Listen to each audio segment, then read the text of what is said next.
Tonight, a young life lost to a preventable death. A teenager has died in Summerlin in what is being called an alcohol-related incident. 13 Action News reporter Jeremy Chen is following this tragedy. He joins us live with more tonight. Jeremy.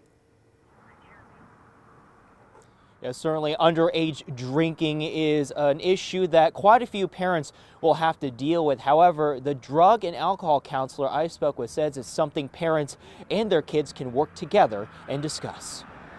Grief and heartbreak inside the Ridges community in Summerlin. Metro Police investigating the death of a teenage girl on New Year's Day. Officers say the girl was found unresponsive at a home after an alcohol-related incident. It's terrible and sad and preventable. David Marlin is a licensed drug and alcohol counselor. He says the stress from the pandemic may lead to some teens to start drinking. There's all kinds of bad outcomes from COVID, many close to our families. And, with this sadness comes for a desire to get an escape. He suspects there may be an increase of adolescent drinking this year, but says there are ways to address this if parents believe their child is drinking. It makes sense for a parent to have a discussion with the child, to put up some boundaries. Marlin encourages regular dialogue with their child on alcohol and drugs to keep their awareness up. The first thing that kids learn if they're drinking or using is that they have to lie, even though they're good kids and they still love you,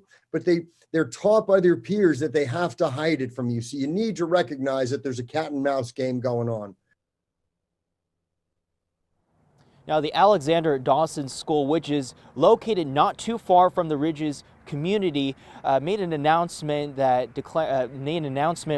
they said that one of their eighth graders, an eighth grade girl, died on New Year's Day. However, we have not gotten confirmation from Metro Police that the teenager that died inside the Ridges community is that same student. Also, another important thing for parents and teenagers to remember: if a teenager were to call 911, they won't face any alcohol-related charges if they're trying to get their friend who might have been drinking some sort of medical attention. Very important details to keep in mind.